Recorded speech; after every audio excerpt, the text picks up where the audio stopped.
Vamos retomar agora o nosso contato novamente com o médico e mastologista e cirurgião plástico João Carlos Sampaio Góes, que é fundador e diretor do Instituto Brasileiro de Combate ao Câncer, em São Paulo. Doutor João, seja bem-vindo, TV Antena 10, Teresina, Piauí, eu, João Neto, Wesley Salles, Francisco Magalhães, recebendo o senhor aqui na afiliada Record de Teresina, seja bem-vindo.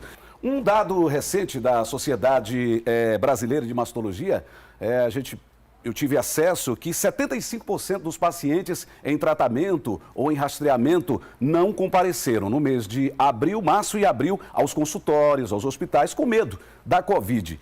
Isso preocupa? É uma doença inibindo outra doença mais séria ainda? Doutor João, seja bem-vindo. Boa tarde.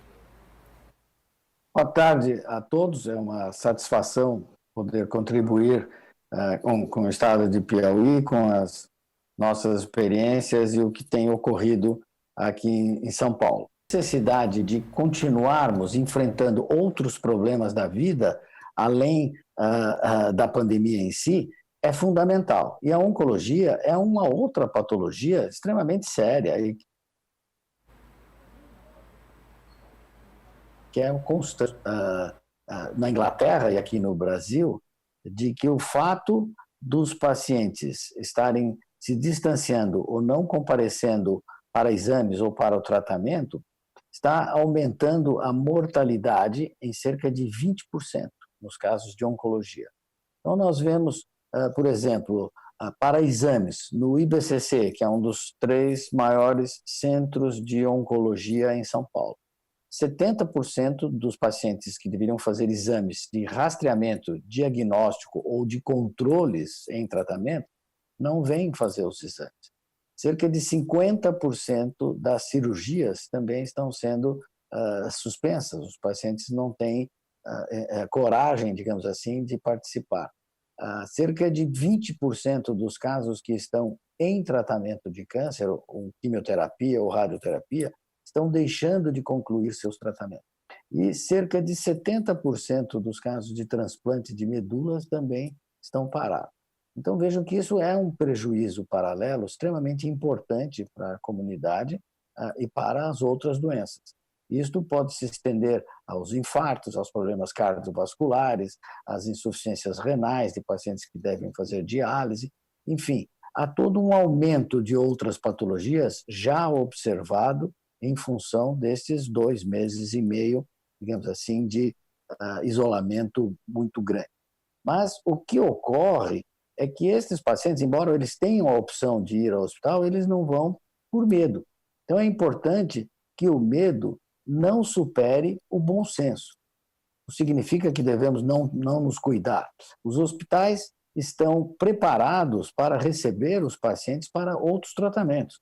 Em São Paulo, imagino que aí também os hospitais têm setores específicos para atender pacientes de Covid e outros setores de pacientes normais que são totalmente isolados, separados, para que não haja esta contaminação.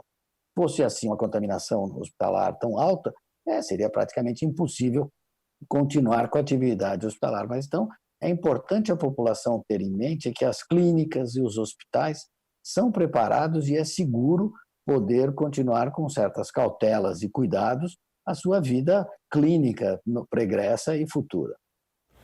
Boa tarde, doutor João Carlos. Wesley Salles, aqui falando com o senhor.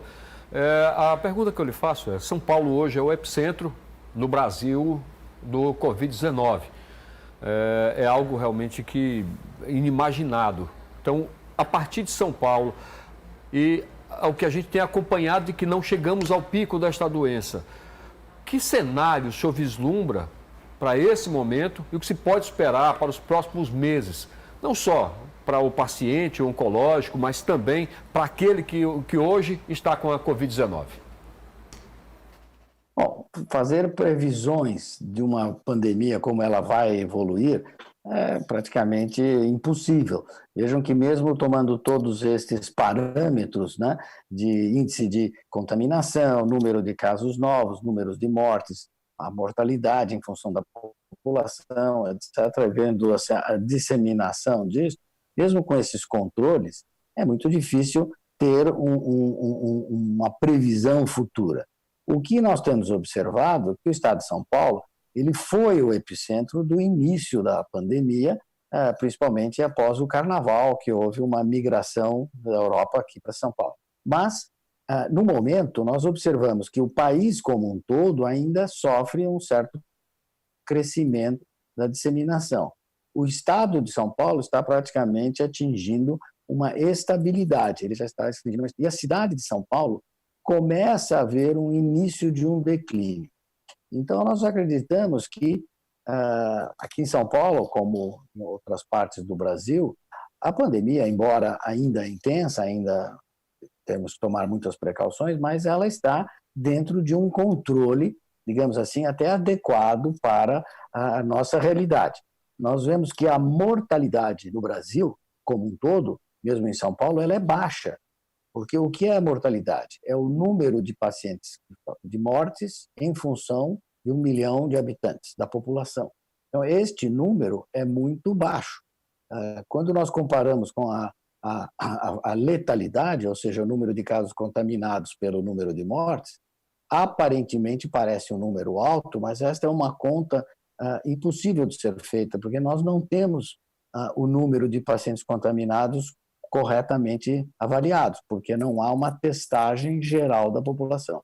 Então, falarmos de letalidade é praticamente impossível do ponto de vista científico. Nós temos que usar o padrão da mortalidade, porque aí nós temos uma informação mais fidedigna. Eu acredito que após São Paulo, tem havido uma certa disseminação para outros focos do país em que possam estar com as curvas locais ainda numa fase um pouco mais pregressa do que São Paulo, que já está um pouco mais avançado. Então, mas eu vejo o futuro, em linhas gerais, com uma certa, não digo tranquilidade, não pode ser o termo, mas com um certo, digamos assim, otimismo dentro assim, da dificuldade que é esta situação que todos nós estamos vivendo. Eu vejo o país como um todo, nos vários locais, com os esforços que todos têm feito, a comunidade, os governos, as prefeituras, o próprio governo federal, e, enfim, de certa forma, todos têm contribuído e o resultado geral do Brasil eu considero satisfatório em função do que a pandemia realizou ao longo do mundo.